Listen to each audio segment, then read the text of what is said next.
बेरोजगारी के प्रकार। कुछ बेरोजगारी के प्रकार होते हैं, जैसे कि अनैच्छिक बेरोजगारी, संरचनात्मक बेरोजगारी, चक्रीय बेरोजगारी, घर्षण जनित बेरोजगारी, औद्योगिक बेरोजगारी, शिक्षित बेरोजगारी, मौसमी बेरोजगारी, प्रच्छन्न बेरोजगारी। ये सारी जो बेरोजगारी के प्रकार हैं, इन सबको हम आगे डिटेल में पढ़ेंगे।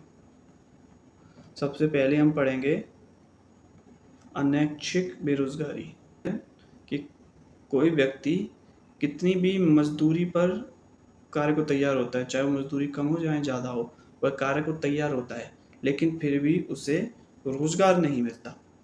तो ऐसी बेरोजगारी में इसे अनैच्छिक बेरोजगारी का प्रकार माना जाता है, जहाँ पर मजदूरी को किसी भी मजदूरी पर वो कार्य को तो तैयार है, लेकिन उसे रोजगार नहीं मिल रहा है। ऐसी बेरोजगारी में उनका जीडीपी में किसी भी प्रकार का कोई योगदान नहीं होता है। तो ये बेरोजगारी होती है अनैच्छिक बेरोजगारी। अब अगली बेरोजगारी की तरफ बढ़ते हैं, ये है संरचनात्मक बेरोजगारी। अब संरचनात्मक मतलब कोई भी स्ट्रक्चरल बेरोजगारी। स्ट्रक्चरल का मतलब है कि किसी भी फर्म, कंपनी या किसी भी व्यवसाय में जैसा स्ट्रक्चर होता है कि हमें इस योग्यता के कोई कर्मचारी चाहिए, तो उस योग्यता के कर्मचारी नहीं मिल पाते। जैसे कोई रोजगार है, उसमें इस प्रकार की कोई योग्यता है कि इस तरह की योग्यता के हमें व्यक्ति चाहिए, लेकिन जो रोजगार पाने वाला व्यक्ति है उसकी योग्यता उससे अलग है। मतलब कोई इलेक्ट्रिक की ट्रेनिंग ली है, जिसने इलेक्ट्रिक में ट्रेंड है, लेकिन उस रोजगार में इलेक्ट्रिक योग्यता के अतिरिक्त किसी योग्यता वाले व्यक्ति की आवश्यकता होती है। तो ये दोनों योग्यताएं अलग अलग हो गई कि चाहिए उसे अलग योग्यता वाला व्यक्ति, लेकिन उस व्यक्ति के पास वो योग्यता है ही नहीं। तो ये इस प्रकार की जो बेरोजगारी है वो संरचनात्मक बेरोजगारी कहलाती है, कि किसी भी रोजगार की संरचना करता है कि उसमें ऐसी ऐसी योग्यता वाले व्यक्ति चाहिए, लेकिन उनके किसी व्यक्ति के पास वो योग्यता है ही नहीं, तो ऐसी संरचनात्मक बेरोजगारी कहलाती है। अब अगली बेरोजगारी की तरफ बढ़ते हैं। तो अगली बेरोजगारी है चक्रीय बेरोजगारी। इस चक्रीय बेरोजगारी में क्या होता है, एक चक्र के समान चलता है। जैसे कि बाजार में कभी मांग की कमी हो जाती है, जब मांग की कमी हो जाती है तो उत्पादन नहीं होता है या उत्पादन कम हो जाता है, और जब उत्पादन कम हो जाएगा तब जो व्यक्ति रोजगार में है उनको हटा दिया जाएगा या फिर रोजगार कम कर दिए जाएंगे। तो ऐसे में वहाँ पर बेरोजगारी हो जाती है। लेकिन जैसे ही दोबारा मांग बढ़ती है, जब मांग में वृद्धि हो जाती है पुनः, तो ये बेरोजगारी समाप्त हो जाती है। अर्थात कभी कमी, तो ये बेरोजगारी बढ़ जाएगी, और जब मांग में वृद्धि होगी तो ये बेरोजगारी कम हो जाएगी। अर्थात ये चक्र सा चलता रहेगा, कमी होगी जब मांग में तो बेरोजगारी हो जाएगी, और फिर से अगर मांग में वृद्धि होगी तो ये बेरोजगारी कम हो जाएगी। तो ये चक्र रूप में चलता रहता है, इसलिए इसको चक्रीय बेरोजगारी कहते हैं। अब अगली बेरोजगारी की तरफ बढ़ते हैं, ये है घर्षण जनित बेरोजगारी। घर्षण का अर्थ होता है किसी दो चीज़ों में आपसी टकराव। इसमें क्या होता है, इसमें भी व्यक्ति के पर्सनल टकराव होते हैं। कैसे कि किसी व्यक्ति के पास कोई रोजगार है, जब वो ऑलरेडी रोजगार में है, लेकिन वहाँ के साथ के जो कर्मचारी हैं या फिर वो जो व्यवसाय है या जहाँ पर वो रोजगार कर रहा है, वहाँ उसे कुछ अस्थाई व्यवस्थाएं लग रही हैं, या अस्थाई रूप से वो वहाँ पर अपने आप को स्थिर नहीं कर पा रहा है।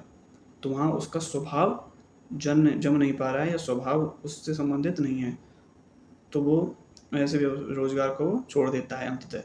जब यहाँ साथ के कर्मचारियों के साथ टकराव होते हैं, तो ऐसी जगह पर जो है रोजगार को लोग छोड़ देते हैं, इसलिए ये स्वभाव पर निर्भर है। इसीलिए घर्षण के कारण इस बेरोजगारी को घर्षण जनित बेरोजगारी कहते हैं।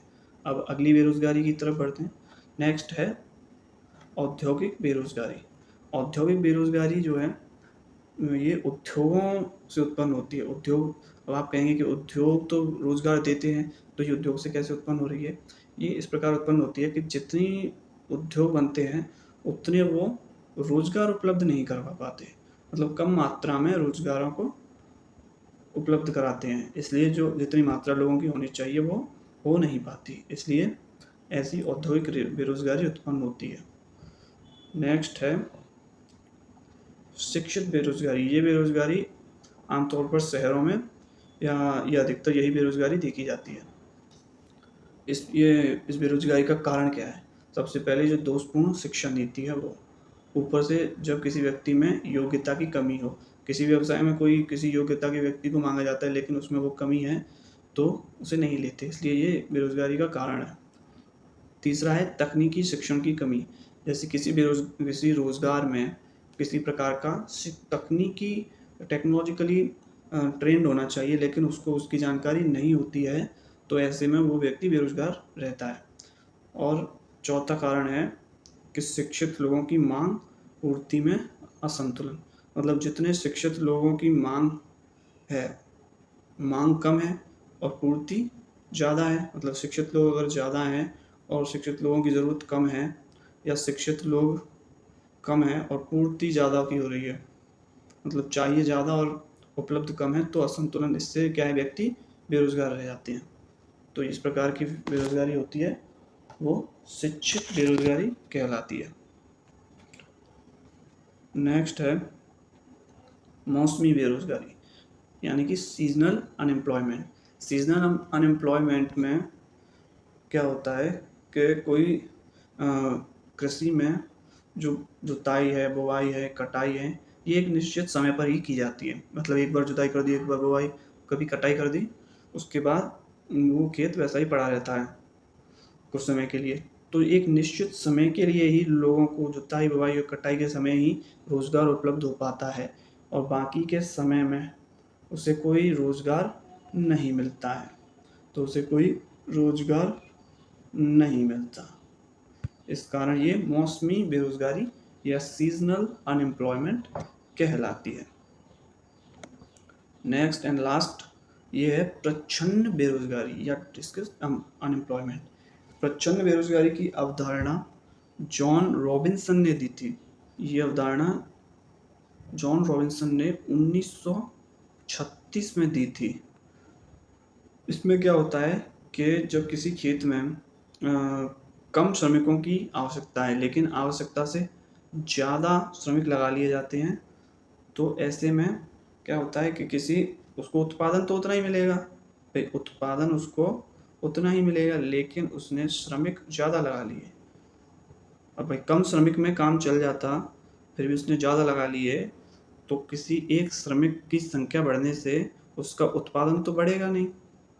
तो ऐसे में ये जो है, ये जो सीमांत उत्पादन में उनका कोई योगदान नहीं है, इसीलिए इस प्रकार की बेरोजगारी को प्रच्छन्न बेरोजगारी कहते हैं। ये रहे बेरोजगारी के कुछ प्रकार।